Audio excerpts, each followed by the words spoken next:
ప్రభువైన యేసుక్రీస్తు నామములో మీకందరికి వందనాలండి. మత్తయి సువార్త 8దో అధ్యాయం 1 వచనం నుంచి. ఆయన ఆ కొండ మీద నుండి దిగి వచ్చినప్పుడు బహుజన సమూహములు ఆయనను వెంబడించెను. ఇదిగో కుష్ఠరోగి వచ్చి ఆయనకు మ్రొక్కి, ప్రభువా, నీకిష్టమైతే నన్ను శుద్ధినిగా చేయగలవనెను.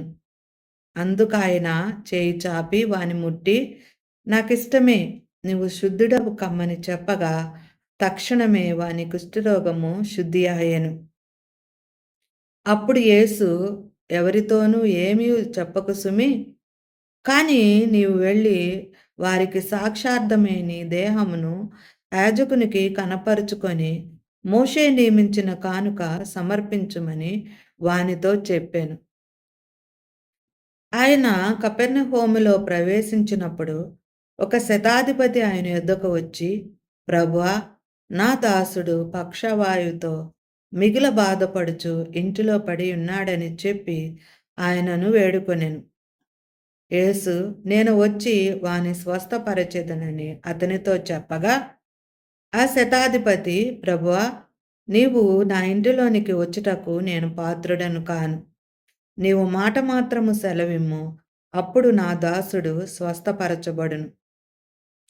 నేను కూడా అధికారమునకు లోబడిన వాడను. నా చేతి క్రింద సైనికులున్నారు. నేను ఒకని పొమ్మంటే పోవును, ఒకని రమ్మంటే వచ్చును. నా దాసుని ఈ పని చేయమంటే చేయును అని ఉత్తరమిచ్చెను. యేసు ఈ మాట విని ఆశ్చర్యపడి వెంట వచ్చుచున్న వారిని చూచి, ఇజ్రాయేలీలో నేనెవనికైనాను నేనింత విశ్వాసమున్నట్టు చూడలేదని నిశ్చయముగా మీతో చెప్పుచున్నాను.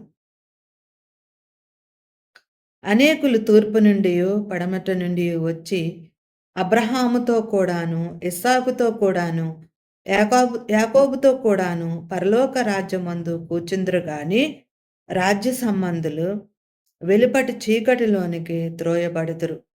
అక్కడ ఏడ్పును పండ్లు కొరుకుటయు నుండినని మీతో చెప్పుచున్నానెను. అంతటా యేసు, ఇక వెళ్ళుము, నీవు విశ్వసించిన ప్రకారము నీకు అవునుగాక అని శతాధిపతితో చెప్పాను. ఆ గడియలోనే అతని దాసుడు స్వస్థత నొందెను.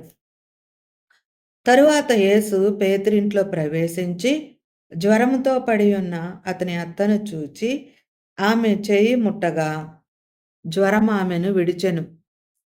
అంతటా ఆమె లేచి ఆయనకు ఉపచారము చేయసాగెను. సాయంకాలం అయినప్పుడు జనులు దెయ్యములు పట్టిన అనేకులను ఆయన యొద్దకు తీసుకుని వచ్చిరి. ఆయన మాట వలన దెయ్యములను వెళ్ళగొట్టి రోగుల నెలను స్వస్థపరచెను. అందువలన ఆయనే మన బలహీనతలను వహించుకొని మన రోగములను భరించనని ప్రవక్త అయిన యెషయా ద్వారా చెప్పబడినది నెరవేరెను. యేసు తన యొద్దనున్న జనసమూహమును చూచి అద్దరికి వెళ్ళవలెనని ఆజ్ఞాపించెను. అంతటా ఒక శాస్త్రి వచ్చి, బోధకుడా, నీవెక్కడికి వెళ్ళినను నీ వెంట వచ్చేదనని ఆయనతో చెప్పెను. అందుకు యేసు, నక్కలకు బొరియలను ఆకాశ పక్షులకు నివాసములను కలవు గాని మనుష్య కుమారునికి తలవాల్చుకొనుటకైనను స్థలము లేదని అతనితో చెప్పెను. శిష్యులలో మరి ఒకడు, ప్రభువా, నేను మొదట వెళ్ళి నా తండ్రిని పాతిపెట్టుటకు నాకు సెలవిమ్మని ఆయనను అడుగగా, యేసు అతని చూచి, నన్ను వెంబడించుము, మృతులు తమ మృతులను పాతిపెట్టుకొననిమ్మని చెప్పెను. ఆయన దోణి ఎక్కినప్పుడు ఆయన శిష్యులు ఆయన వెంట వెళ్ళిరి. అంతటా సముద్రం మీద తుఫాను లేచినందున ఆ దోణి అలల చేత కప్పబడెను. అప్పుడు ఆయన నిద్రించుచుండగా వారు ఆయన యొద్దకు వచ్చి, ప్రభువా, నశించిపోవచ్చున్నాము, మమ్మను రక్షించుమని చెప్పి ఆయనను లేపిరి. అందుకాయన, అల్ప విశ్వాసులారా, ఎందుకు భయపడుచున్నారని వారితో చెప్పి లేచి గాలిని సముద్రమును గద్దింపగా మిక్కిలి నిమ్మళమాయెను. ఆ మనుషులు ఆశ్చర్యపడి, ఈయన ఎట్టివాడో ఈయనకు గాలియు సముద్రమును లోబడుచున్నవని చెప్పుకొనిరి. ఆయన అద్దరినున్న గదరేనీయుల దేశము చేరగా దెయ్యములు పట్టిన ఇద్దరు మనుషులు సమాధులను నుండి బయలుదేరి ఆయనకు ఎదురుగా వచ్చిరి. వారు మిగుల ఉగ్రులైనందున ఎవడునూ ఆ మార్గమున వెళ్ళలేకపోయెను. వారు, ఇదిగో దేవుని కుమారుడా, నీతో మాకేమి? కాలము రాకమునుపే మమ్మును బాధించుటకు ఇక్కడికి వచ్చితివా అని కేకలు వేసిరి. వారికి దూరమున గొప్ప పందుల మంద మేయుచుండగా ఆ దెయ్యములు, నీవు మమ్మను వెళ్ళగొట్టిన యెడల ఆ పందుల మందలోనికి పో నిమ్మని ఆయనను వేడుకొనెను. ఆయన వాటిని పొమ్మనగా అవి ఆ మనుషులను వదిలిపెట్టి ఆ పందులలోనికి పోయెను. ఇదిగో ఆ మందంతయు ప్రపాతము నుండి సముద్రములోనికి వడిగా పరిగెత్తుకొని పోయి నీళ్లలో పడి చచ్చెను. వాటిని మేపుచున్నవారు పారిపోయి పట్టణములోనికి వెళ్ళి జరిగిన కార్యములన్నీయు దెయ్యములు పట్టిన వారి సంగతియు తెలిపిరి. ఇదిగో ఆ పట్టణస్థులందరూ యేసును ఎదుర్కొన వచ్చి ఆయనను చూచి తమ ప్రాంతములను విడిచిపొమ్మని ఆయనను వేడుకొనిరి. ఈ అధ్యాయంని వివరించుకుందాం. 8వ అధ్యాయము మొదటి వచనం. ఆయన ఆ కొండ మీద నుండి దిగి వచ్చినప్పుడు, ఆయనంటే ఎవరు? ప్రభువైన యేసుక్రీస్తు వారు. ఆయన కొండ మించి దిగి వచ్చినప్పుడు జనసమూహములు ఆయనను వెంబడించిరి. 4వ అధ్యాయంలో మనం గమనించినట్లయితే యేసుప్రభు వారు అనేక అద్భుతాలు చేసినట్లుగా కనిపిస్తుంది. ఆ తరువాత 5, 6, 7 వచనాల్లో ప్రభువారు కొండ మీద నుంచి అనేకమైనటువంటి బోధలు బోధించిన తరువాత కొండ నుంచి దిగి వచ్చినప్పుడు అనేక మంది జనసమూహములు ఆయన వెంబడించారు. అలా వెంబడించిన వారిలో కుష్ఠరోగి కూడాను ఒక ఆయన ఉన్నారు. ఆయన వచ్చి ఏం చేశాడు? ప్రభువారికి మ్రొక్కారట. ఆ తరువాత, నీకిష్టమైతే నన్ను శుద్ధినిగా చేయగలవు అనాను. ఈ కుష్ఠరోగిలో కనిపిస్తున్నది ఏంటయ్యా అంటే, మొదటి విశ్వాసం కనిపిస్తుంది. ప్రభువా అంటున్నారు. ప్రభువారు ఖచ్చితంగా అద్భుతం చేయగలరని ఆయన కుష్ఠరోగి నమ్మాడు. ఆయనకి స్వస్థత పడాలనే ఆశ కూడా ఉంది కాబట్టే మ్రొక్కాడు, నమ్మాడు. ఇంకా అంటున్నాను, నీకు ఇష్టమైతే నన్ను శుద్ధినిగా చేయగలవు అని అంటున్నారు. అప్పుడు ప్రభువారు చెయ్యి చాచి ఆయన ముట్టగానే, నాకిష్టమే, నీవు శుద్ధుడవు కమ్మని చెప్పగా తక్షణమే వాని కుష్ఠరోగము శుద్ధి ఆయను. ఎవ్వరు కూడా ప్రభు దగ్గరికెళ్ళి మొరపెట్టుకున్నప్పుడు నాకిష్టం లేదు అని ప్రభువారు ఎవరిని అనరండి. మనం ప్రభువారి వైపు చూసి మన ప్రార్థన ఎప్పుడైతే చేస్తామో విశ్వాసంతో, తప్పకుండా మన ప్రభువారు చేస్తారు. ఆయన దగ్గరకు వచ్చిన వారిని ఆయన ఎన్నడూ కూడా త్రోసివేసే దేవుడు కారు. ఆయన ఎంత గొప్ప దేవుడు అన్నమాట. ఇక్కడ కుష్ఠరోగి యొక్క విశ్వాసాన్ని చూశారు. నాకిష్టమే, నువ్వు శుద్ధుడవు కమ్మని చెప్పారు. ఆ యొక్క కుష్ఠరోగి యొక్క అభ్యర్థన, ఆ వేడుకోలు, ఆ హృదయంలో ఉన్న ఆశ దేవుడు ఎరిగారు. కుష్ఠరోగిని స్వస్థపరిచి అంటారు, ఆ దినాల్లో లేవీకాండంలో చెప్పబడినట్టు, ఎళ్లి ఆ యాజకునికి చూపించుకో, అక్కడ ధర్మశాస్త్రంలో ఏ విధంగా అయితే రాయబడిందో ఆ యొక్క కానుకలను సమర్పించుకో అని చెప్తూ, ఎవరికీ చెప్పొద్దు సుమి అన్నారు. ప్రభువారు ఈ లోకానికి వచ్చిన మెయిన్ ఉద్దేశము స్వార్థ ప్రకటన. వాటిలో భాగమే స్వస్థతలు. కానీ అనేక మంది జనం ఎక్కువగా స్వస్థతల కోసము వచ్చి ఆయన యొక్క పరిచర్య ముందుకు సాగాలనే ఉద్దేశంతో, రాకూడదనే ఉద్దేశంతో, పరిచర్య ఆగిపోతుందనే ఉద్దేశంతో, పరిచర్య యొక్క ఉద్దేశం నెరవేరబడదని ఎవరికి చెప్పొద్దు సుమి అన్నారు. ఆ తరువాత శతాధిపతి వచ్చారు. యేసుప్రభు వారు కపెర్నహూములో ఉన్నప్పుడు. ఆయన కూడా వచ్చి, నా దాసుడు పక్షవాయువుతో బాధపడుతున్నాడు, స్వస్థపరచమని అడుగుతారు ప్రభువారిని. ఈ కుష్ఠరోగి అయిన, ఈ యొక్క శతాధిపతి అయిన వీరు విన్నారు. ప్రభు ఇలా అద్భుతాలు చేస్తున్నారు, స్వస్థతలు చేస్తున్నారని విని, నమ్మి ప్రభు దగ్గరికొచ్చి అడుగుచున్నారు స్వస్థత చేయమని. ప్రార్థిస్తున్నారు. ప్రభు అంటారు, "నేనొస్తాను వెళ్ళు" అని అంటారు. కానీ ఈ శతాధిపతి అంటారు, "నేను కూడా ఒక అధికారినే. ఒకరిని రమ్మంటే వస్తారు, ఒకరిని పొమ్మంటే వెళ్తారు. నా దగ్గర అధికారం ఉందని" చెప్తూ ఆయన యొక్క విశ్వాసాన్ని ఎలా చెప్తున్నాడంటే, "ప్రభువా నీకు కూడా అధికారం ఉంది. నువ్వు ఒక్క మాట సెలవిస్తే చాలు అక్కడ నా దాసుడు స్వస్థత పొందుతాడు. నువ్వు చేయగలవు అద్భుతం" అనేసి ఆయన నమ్మాడనమాట. ఆ విధంగా నమ్మి ప్రభువు వారికి చెప్తూ ఉంటే, ఆ మాట విని యేసుప్రభు గారు అంటారు, యేసు ఈ మాట విని ఆశ్చర్యపడి, వెంట వచ్చుచున్న వారిని చూచి, ఇజ్రాయేలీలో నేనెవనికైనను నేనింత విశ్వాసమున్నట్టు చూడలేదని నిశ్చయముగా మీతో చెప్పుచున్నాను. అనేకులు తూర్పు నుండియు, పడమట నుండి వచ్చి, అబ్రహాముతో కూడాను, ఇస్సాకుతో కూడాను, యాకోబుతో కూడాను పరలోక రాజ్యమందు కూర్చుందురు గాని, రాజ్య సంబంధులు వెలుపటి చీకటిలోనికి త్రోయబడుదురు. అక్కడ ఏడుపును, పండ్లు కొరుకుటయు ఉండునని మీతో చెప్పుచున్నానెను. రాజ్య సంబంధులు అంటే దేవుడు ఇజ్రాయేలీయులను రక్షించడానికి ప్రభువైన యేసుక్రీస్తు వారు పంపబడ్డారు. అయినా కూడాను వారికే కాదు రక్షణ. ఎందరైతే ప్రభు యేసునందలి విశ్వాసం ఉంచుతారో వారు కూడా అబ్రహాముతోనూ, ఇస్సాకుతో, యాకోబుతో కూడా పరలోక రాజ్యంలో కూర్చుంటారు అని చెప్తున్నారు. ఇక్కడ విశ్వాసం అనేది దేవుడు చాలా చక్కగా చెప్తూ వస్తున్నారు.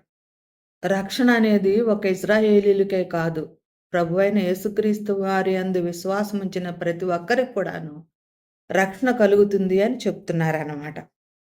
అలా చెప్పి యేసు అంటారు, "నీవు వెళ్ళుము, నీవు కోరినట్లే నీ దాసుడు స్వస్థపరచబడతాడు" అన్నారు. ఆ గడియలోనే శతాధిపతి యొక్క దాసుడు స్వస్థపరచబడి ఉన్నారు.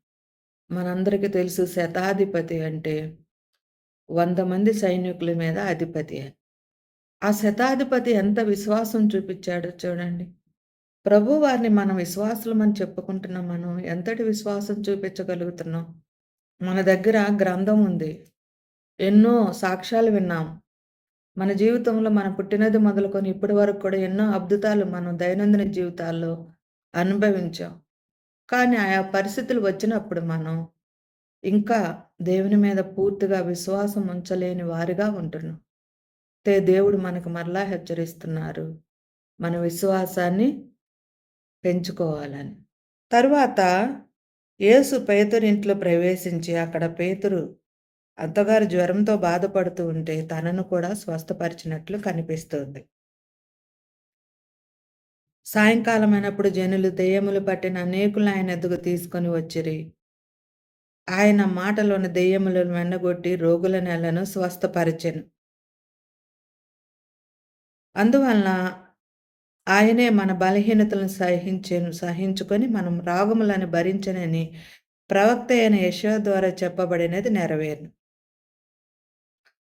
ఆ తరువాత యేసుప్రభు వారు ఏమన్నారంటే, జనసమూహంను చూసి అద్దరికి వెళ్దామని చెప్పినప్పుడు ఒక శాస్త్రి గారు వచ్చి, "బోధకుడా, నీవెక్కడికి వెళ్ళినను నీ వెంటే వచ్చేదనని" ప్రభువారితో అన్నారు. అప్పుడు ప్రభువారు అంటారు, "నక్కరకు బొరియలను ఆకాశ పక్షులకు నివాసములను కలవుగాని మనుష్య కుమారుని తలవాల్చుటకైనను స్థలము లేదని అతనితో చెప్పాడు." ప్రభువారు పరిచర్య మొదలుపెట్టినది మొదలుకొని ప్రభువారు ఒక చోట స్థిరముగా ఉన్నట్టు బైబిల్ గ్రంథంలో రాయబడలేదు. పరిచర్య చేస్తూ ఆయా ప్రదేశములు తిరుగుతూ వచ్చారు. అందువల్లనేమో ప్రభువారు అన్నారు, "నాకంటూ ఒక స్థలం లేదని" అన్నారు. అదిను గాకోకుండా, "నా నివాసం ఇక్కడ లేదు, ఇది నా నివాసము కాదు. నా నివాసం పరలోక రాజ్యంలో ఉన్నది" ప్రభువారు చెప్తూ వస్తున్నారు. ఆ తరువాత యేసుప్రభు గారి శిష్యులు కూడా వచ్చి ఏమంటున్నారు? నా తండ్రిని పాతిపెట్టుటకు నాకు సెలవిమ్మని అడిగారు. అప్పుడు యేసు అంటున్నారు, మృతులు తమ మృతులను పాతిపెట్టు కొననిమ్మని చెప్పాను. కానీ నీవొచ్చి నన్ను వెంబడించుము అని చెప్తున్నారు. యేసుప్రభు వారు ఏమంటున్నారంటే, ఈ లోకంలో చనిపోవడం అనేది సాధారణం. ప్రతి ఒక్క మనిషికి జరిగేది. అయితే శరీర సంబంధమైన మృతిని గురించి దేవుడు మాట్లాడటం లేదు గానీ, ఆత్మ సంబంధమైన మృతి పరిచర్య జేయటం ద్వారా, సువార్త ప్రకటించబడటం ద్వారా అనేక ఆత్మలు రక్షింపబడతాయి. అనేక ఆత్మలు పరలోక రాజ్యంలో చేర్చబడతాయి. మృతులు తమ మృతులను పాతిపెట్టుకుంటారు అంటే, దేవుని ఎరగని వారు, వాళ్ళు పని వాళ్ళు చేస్తారు. ముందు మీరొచ్చి నన్ను వెంబడించండి. సువార్త ప్రకటిద్దామని చెప్తూ ఈ లోకంలో నన్ను వెంబడింపగోరిన వారు తల్లినైనను, తండ్రినైనను ఎవరిని కూడా ఎక్కువగా ప్రేమించకూడదని కూడా మరొక సందర్భంలో యేసుప్రభు వారు చెప్పారు. సమస్తాన్ని విడిచి నన్ను వెంబడించాలి అనే ఉద్దేశంలో కూడా ఆయన బోధిస్తూ వచ్చారు. అవును. సువార్తకు సమర్పించుకున్న వాళ్ళు, పరిచర్యకు సమర్పించుకున్న వాళ్ళు, అవన్నీ వదిలి సమర్పించుకున్న వాళ్ళే అందరూ. కాబట్టిని లోకములో ఎందరో మిషనరీస్, ఎందరో సువార్థికులు, సేవకులు ఇంత పరిచర్య చేశారు కాబట్టే మనకు రక్షణ దొరికింది. రక్షణ సువార్త అందబడింది. అక్కడి నుండి యేసు దోణి ఎక్కి వెళుతూ ఉంటే ఆయన శిష్యులు ఆయన వెంట వెళ్ళారు. అంతటి సముద్రం మీద తుఫాను లేచినందున దోణి అలల చేత కప్పబడెను. అప్పుడు ఆయన నిద్రించుచుండగా వారు ఆయన యొద్దకు వచ్చి, ప్రభువా నశించిపోవచ్చున్నాము, మమ్మల్ని రక్షింపమని చెప్పి ఆయనను లేపిరి. అందుకాయన అల్ప విశ్వాసులారా ఎందుకు భయపడుచున్నారని వారితో చెప్పి లేచి గాలిని సముద్రమును గద్దింపగా మిక్కిలి నెమ్మళమాయెను. ఇక్కడ సముద్రం మీద తుఫాను వచ్చిందంట. పెద్ద గాలి అలలు వచ్చాయంట. అప్పుడు యేసుప్రభు వీళ్ళు వచ్చి మేము నశించిపోతున్నాము అంటున్నారు. నశించిపోవటం అంటే మనం శారీరకంగా నశించటం కాదు గాని ఆత్మలో నశించుట. మనం ఎప్పుడైతే యేసుక్రీస్తు వారిని ప్రభువని నమ్మామో మనము నశించిపోయే వారము కాము. మన జీవము ప్రభువునందు దాచబడి ఉన్నది. మనము పరలోకమునకు వారసులం. మనం నరకానికి ఎంతకు మాత్రము పోము. మన ఆత్మ ఎన్నడూను నశించదు. కానీ అప్పటికి ప్రభువారు సముద్రం మీద ఎలాంటి స్వస్థత ఆశ్చర్యకార్యము చేయలేదు. స్వస్థతలైతే చేస్తూ వచ్చారు. కానీ వీళ్ళు వెళ్లి ప్రభువారిని లేపినప్పుడు ప్రభువారు ఏం చేస్తారు? గాలిని, సముద్రమును ఆపమంటే అవి ఆగిపోయినాయి. అప్పుడు వీళ్ళు అనుకుంటారు, ఈయనకి గాలి మీద, సముద్రం మీద ఎంతటి అధికారం ఉంది కదా! ఈయన ఎవరో? ఈయనే ప్రభువేమో! అవును, మన ప్రభువారు సృష్టికర్త. భూమిని, ఆకాశమును, సూర్యచంద్రాదులను, గాలిని సమస్తమును సృజించిన వారు ఆయనే కాబట్టి ఆయనకు అధికారం ఉంది. మనం విశ్వాసములో సంపూర్ణం కావాలి. యేసుక్రీస్తుని నమ్మిన మనము విశ్వాసంలో బలంగా ఉండాలి. బలంగా లేనప్పుడు ఏమవుతుందంటే, ఒకవేళ బలహీనంగా ఉన్నామనుకో, మనం క్రీస్తుని యేసునందు చిన్నపిల్లలుగా ఉంటాం. పసిపిల్లలుగా ఉంటాం. అలా ఉండటం వల్ల అన్యుల వలె తలంచుతాం. అన్యులు ఏ విధంగా తలస్తారు? ఇది జరగవేమో, ఇది కుదరదేమో, ఇది చేయలేమేమో అన్నట్టుగా అన్యుల వలె తలస్తామట. యేసునందు విశ్వాసం ఉంచిన వారికి భయం ఉండదు. బహుధైర్యంగా ఉంటారు. ఎందుకంటే పునరుద్ధానమును, జీవమును నేనే అన్నారు కాబట్టి, ఒకవేళ మనము ఆ యొక్క ఎదురైన పరిస్థితులను బట్టి బాధలు అనుభవించినా, కష్టాలు అనుభవించినా, కాబట్టి మనం చిన్న చిన్న పరిస్థితులన్నిటికీ దేవుడు నరావతారిగా ఈ భూలోకానికొచ్చారు. ఆయనే ఆ సముద్రంలో, ఆ యొక్క పడవలో ఉన్నారు. ఇక భయమెందుకు? మన జీవితంలో దేవుడు లేరా? పాత దినాల్లో గొప్ప పాట కూడా ఉండేది. నడిపించు నా నావ అని. మనందరికి చాలా మందికి తెలుసు. మన నావలో ఆయనున్నారు గదా! మనకెందుకే భయం? చెప్పుకునేటప్పుడు భలే ఈజీగా ఉంటది కానీ, మన విశ్వాసాన్ని ఇప్పుడే మనం పరీక్షించుకోవాలి. ఆ తరువాత ప్రభువారు గదరేనుల దేశంలో చేరగా అక్కడ ఇద్దరికి దెయ్యం పట్టిన మనుషులున్నారు. వారు సమాధుల్లో నుండి బయలుదేరి ఆయనకు ఎదురుగా వచ్చారు. వారు చాలా ఉగ్రులై ఉన్నారండి. వారు వచ్చి అంటారు, "ఇదిగో దేవుని కుమారుడా! నీతో మాకేమి? కాలము రాకమునుపే మమ్మను బాధించుటకు ఇక్కడికి వచ్చితివా" అని కేకలు వేశారంట. దెయ్యాలకి తెలుసు దేవుడు ఎవరనేది. వారేమంటున్నారంటే, దేవుని కుమారుడా అంటున్నారు. ఈ భూలోకంలో ఇంకా సువార్త అధికంగా ప్రకటించబడలేదు అప్పటికి. అనేక మంది యేసుప్రభువారు దేవుడు అని నమ్మలేదు. రక్షణ ఇంకా యేసుప్రభు గారు ఆ శిలువ మీద మరణించలేదు. రక్షణ సువార్త ప్రకటించబడలేదు. కానీ అప్పటికే దెయ్యాలంటున్నాయి దేవుని కుమారుడా అంటున్నాయి. ఈ దెయ్యాలనేవి లోకంలో చాలా అపోహలున్నాయి. ఏంటంటే చనిపోయిన వారే దెయ్యాలుగా మారి, వాళ్ళ కోరికలు తీరినప్పుడు ఈ లోకంలో తిరుగుతూ ఉంటారు అనేది ఒక అపోహుంది. అయితే పరిశుద్ధ గ్రంథం ఏమని చెప్తుందంటే, వీరు యెషయా గ్రంథంలో వీరు దేవదూతలని, వారు ఒక యెషయా గ్రంథంలోనే కాదు, యెహెజ్కేలు గ్రంథంలో కూడా రాయబడి ఉంటది. ఆ దేవదూతలు పరలోకము నుండి భూలోకమునకు త్రోసివేయబడినవారు, నెట్టివేయబడినవారు. ఎందుకని? ఆ లూసిఫర్ అనే దేవదూత దేవుని పర్వతంలో ఉంటూ అభిషేకించబడినంట కెరూబంట. కెరూబంటే దేవదూత. అందం కారణంగా గర్వించిందంట. గర్వించటమే కాదు గాని, నేను స్వర్గానికి ఎక్కుతాను. నా సింహాసనాన్ని దేవుని నక్షత్రాల కంటే పైకి ఎత్తుగాను. నన్ను నేను సర్వోన్నతునికి, మహోన్నతునితో సమానంగా చేసుకుంటాను అనుకుందట. దేవునితో సమానంగా చేసుకుంటాను అని తను తానే ప్రకటించేసుకున్నాడంట. ఆ తిరుగుబాటు వల్ల ఆ యొక్క దేవదూత పరలోకము నుండి భూలోకానికి నెట్టివేయబడింది. ఆ దేవదూత దాని అనుచరులు వాళ్ళందరూ ఈ భూలోకంలో సంచరిస్తూ వాళ్ళు అబద్ధికులు, మోసగాళ్ళు. సత్యాన్ని జనాలకు తెలియకుండా అడ్డుకుంటారన్నమాట. వాళ్ళేం చేస్తారంటే మోసపుచ్చుతారు. దేవుని వైపు మనుషులను తెరనీయకుండా చేస్తారు. సత్యాన్ని మూసేస్తారు. మనోనేత్రాలు మూయటం ద్వారా సత్యమేదో తెలుసుకోలేని పరిస్థితిలో మనుషుల్ని తీసుకెళ్తారు.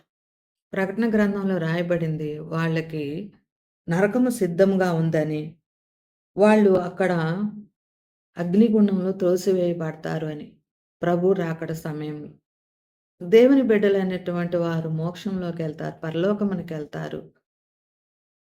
సాతాను దాని అనుచరులందరినీ కూడాను అగ్నిగుండంలో తోసివేయబడతారు. ఈ దెయ్యాలు మనుషుల్లో ఉండి రోగాలొస్తూ ఉంటాయి, బలహీనతలొస్తూ ఉంటాయి. విశ్వాసం ద్వారా ప్రార్థనించుతో స్వస్థపరచబడతారన్నమాట. ఇలాంటి దెయ్యాలంటున్నాయి, దేవుని కుమారుడా అంటున్నాయి. మా కాలం ఇంకా రాలేదు గదా అంటున్నాయి. అంటే అప్పుడెందుకు మమ్మల్ని బాధిస్తున్నావు? మా సమయం ఇంక ఉంది గదా! మీరు మమ్మల్ని నరకానికి పంపించే సమయం ఇంకా ఉంది కదా! అగ్నిగుండంలోకి తోసే సమయం ఉంది గదా! అప్పుడెందుకు మమ్మల్ని బాధిస్తున్నావు అంటూ, అక్కడ పందులున్నాయి కదా! వాటిలోకి మమ్మల్ని పంపేయండి అంటున్నాయి. అప్పుడు దేవుడు వెళ్ళమనగానే ఆ పందులు ఆ యొక్క సముద్రంలో పడి చనిపోయినట్టుగా కనిపిస్తున్నాయి. అప్పుడు వాళ్ళు ఆ పందుల యొక్క మేపుతున్న వాళ్ళు ఊర్లోనికెళ్ళి మొత్తం విషయం అంతా చెప్తే, ఆ ప్రాంతముల వారు ఆయన్ని విడిచి వెళ్ళిపోమని చెప్పారు. దేవుడు మనుషుల కోసమే వచ్చారు. మనుషులను రక్షించటానికొచ్చారు. వ్యాధి బాధలు, బలహీనల చేత పీడింపబడుతున్న వారిని బాగు చేయటానికొచ్చారు. వారిని పరలోక రాజ్యమునకు చేర్చటానికొచ్చారు. పాపముల చేతను, అపరాధముల చేతను మనము పొందవలసిన శిక్ష భయంకరమైనటువంటి నరకం. ఆ నరకము నుండి మనల్ని తప్పించాలనే ఉద్దేశంతోటే మన ప్రభువైన యేసుక్రీస్తు వారి భూలోకానికొచ్చారు. మనం పొందవలసిన శిక్ష యావత్తు ఆయన మీదేసుకున్నారు. ఆ సిలువ మరణం ద్వారా గొప్ప రక్షణ మనకిచ్చారు. మనము సదాకాలం ఆయనతో ఉండాలని ఆయన ఉద్దేశించారు.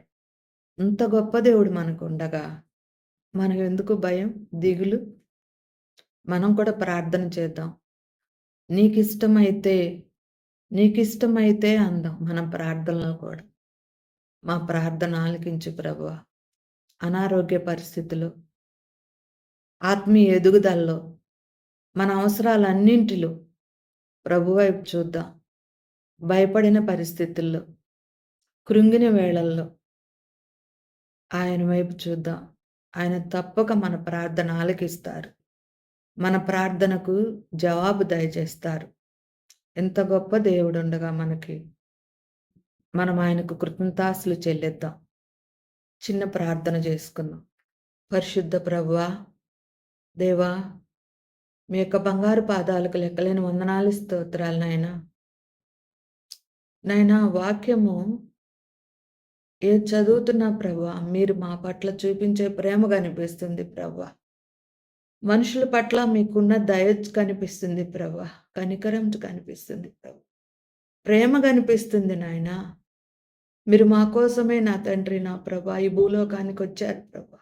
ఆ శిలువ మీద మరణించారు ప్రభా. నా తండ్రి, నా ప్రభా, మేమెవరు నశించకూడదనే కదా ప్రభువా.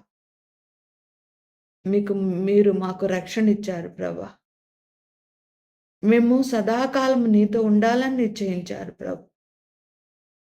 ఎంత గొప్ప దేవుడు నాయన. మీరు మా ప్రార్థనలు ఆలకించే దేవుడు ప్రభా.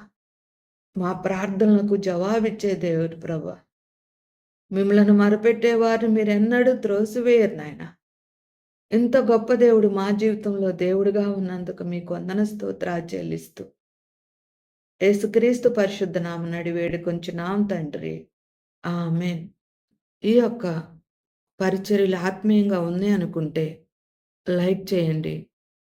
ఎవరికన్నా షేర్ చేయండి. సబ్స్క్రైబ్ చేయండి. అందరికీ వందనాలు.